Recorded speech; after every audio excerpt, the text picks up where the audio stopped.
Hey guys, welcome to Solar React Talk. Today I'm going to be reacting to Lin Fami's History of Japan. If you want to check out my previous reactions, I'm going to be putting the card right up here for you guys to watch. And today I'm going to be watching Queen Himiko and the Kingdom of Yamatai. Let's start. Three, two, one, go. After years and years of conflict among the Yayoi in Japan, the Kingdom of Yamatai arose victorious. There's huge debate over where Yamatai was. This debate is dirty and has resulted in numerous deaths, orphans, and the occasional amputee. We don't want that chaos here, so we'll just let the experts fight it out. 30 Yayoi kingdoms had contact with China at the time, probably the most powerful kingdoms in Japan. These kingdoms all got together and acknowledged Queen Himiko as their leader. She's actually the earliest named person in Japanese history. Psst, don't miss out. Click subscribe and the bell. Himiko means sun child or sun daughter or sun princess in Old Japanese. This tells us how much people revered her. Remember that Amaterasu, the sun goddess, is the most important kami in Shinto. Not kami. All Japanese emperors claim to be directly descended from Amaterasu. Yamatai ruled over a confederation of 30 kingdoms, but probably did not rule over all of the Yayoi. There were reports of conflict between Yamatai and other kingdoms, suggesting that Japan was controlled by a handful of powerful states rather than just one state. Queen Himiko was quite the badass. She lived unmarried from 170 AD to 38. The people chose her to rule. She had 1,000 female attendants, 100 male guards, and 1 male attendant, who we shall name Bizao Dudu Zappity Bop Bop Bop.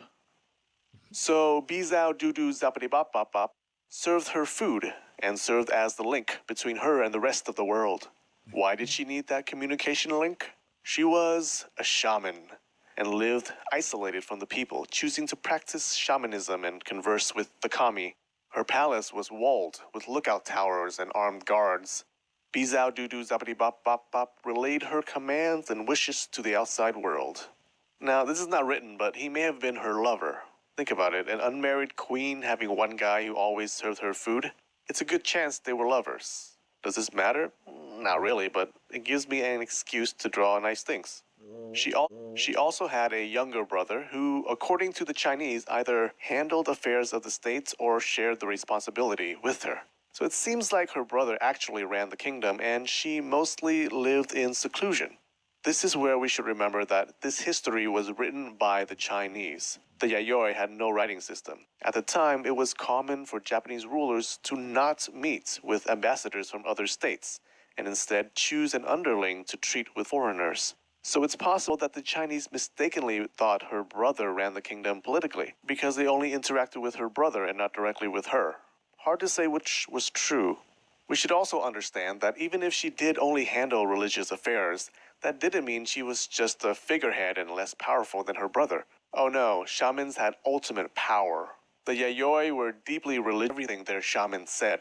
Himiko's rise was possibly due to religious reasons rather than military or secular reasons.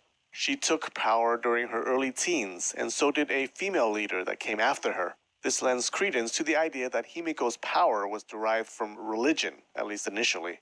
Some historians suggested that the kingdoms under Yamatai rule each had a shaman leader who delegated the tedious military and administrative tasks to an underling so they could focus on the more important religious tasks. The Chinese texts said Himiko ruled Yamatai with magic and sorcery. However, at least one historian portrayed Queen Himiko as a cunning political player. Whatever the reason for her rise, she must have been an astute and talented leader to hold on to power for so long. We don't have records of contact between Yamatai and the Han Chinese. During Himiko's reign, the Han dynasty collapsed into 3 states, one of which was Wei, and we do have records of Yamatai sending diplomatic missions to the Wei. Yamatai did this as a tributary state, as was the custom interacting with the Chinese. Himiko's legitimacy was bolstered when the Wei court gave her a title, Queen of Wa, friendly to Wei. They also gave her a golden seal and a whole bunch of the Yayoi's precious drug, bronze mirrors. The social structure of the Yayoi and later periods consisted of uji, or clans. Yayoi politics all about religious interaction between clans. Back then, they didn't have the concept of a separation between church and state. The people did not split the world into a spiritual world and a physical world. The two were one and the same, like the iPhone 8 and iPhone 10. Exactly the same. A clan was not just a social and political group, it was also a religious group. Each clan had a kami representing it, and the leader of the clan derived power from this kami. Himiko, being the daughter of the sun, wasn't just a cool title. It implies that her clan worshipped some kind of sun deity, perhaps Amaterasu herself. If so, this would have made Himiko's clan powerful, and her vassal clans powerful by association. This idea of power flowing from kami to clan head or emperor to subordinate clans formed the basis for political legitimacy throughout Japan's history, all the way up to the 1950s. Queen Himiko ruled peacefully for 50 to 60 years, although there were reports of Yamatai warring with other kingdoms. There's not much detail about her rule, but her people seem to like her. The Chinese, in their writings, admire her ability to keep control over so many states. They also thought the people lived pretty good lives. Wives were not jealous. There was no theft. Taxes were collected easily, and granaries and markets existed in every province. When she died in 248 AD, they built a huge burial mound, 100 meters in diameter. Over 100 attendants followed her to the grave. That's a nice way of saying they were sacrificed. What happened after this? Unfortunately, info about Yamatai is sparse, like my social life. But we do know that a male ruler took her place. It wasn't very good.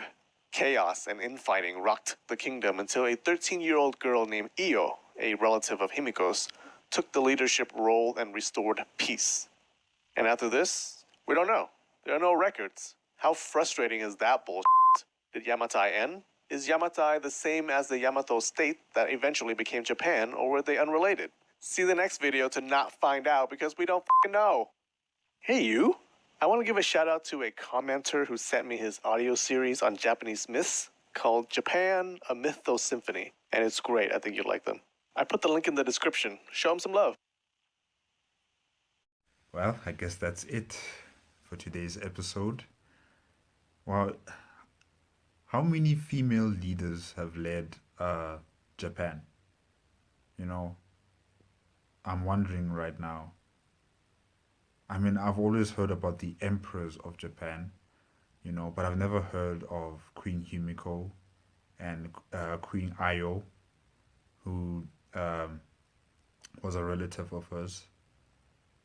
You know, you never really hear about the female leaders of Japan or of any nation, particularly, like in those times. You're always hearing about the male emperors and kings who ruled. But Queen Himiko was a very good and astute leader to her people. I'm sure she was a political genius to control all these smaller states or kingdoms and keep them together, make them unified, and to defend themselves from other adversaries. She must have been a very astute leader to do that.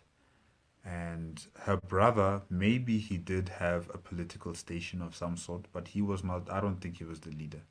I think that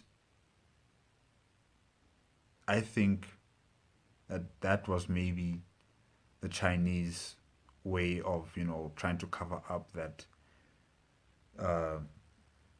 the kingdom of Yamatai was ruled by a woman, and she had absolute power, you know, because in those days, in the patriarchal kind of systems, they didn't allow women to be having such, you know, powerful positions. You know, there'll have to always be a man there, even if she's there as like what do they call it? Like a queen regent or some sort of mother to the prince of the nation, you know, but not someone who's the head of state, who is a woman. You know, that's completely not unheard of, but you know, it's just not really recognized. So I think she was really the leader of that country, and her brother must have been handling, yeah, like they said, the administrative kind of functions of the state. And yeah, it's quite interesting. And too bad like they didn't have enough information on the Kingdom of Yamatai and Queen Himiko. But I guess that's it for today. If you like what you see, you can give me a like, you can comment, you can also subscribe to my channel, and also click on the notification bell if you wish to be up to date with my latest videos. Okay guys, that's it. Bye bye.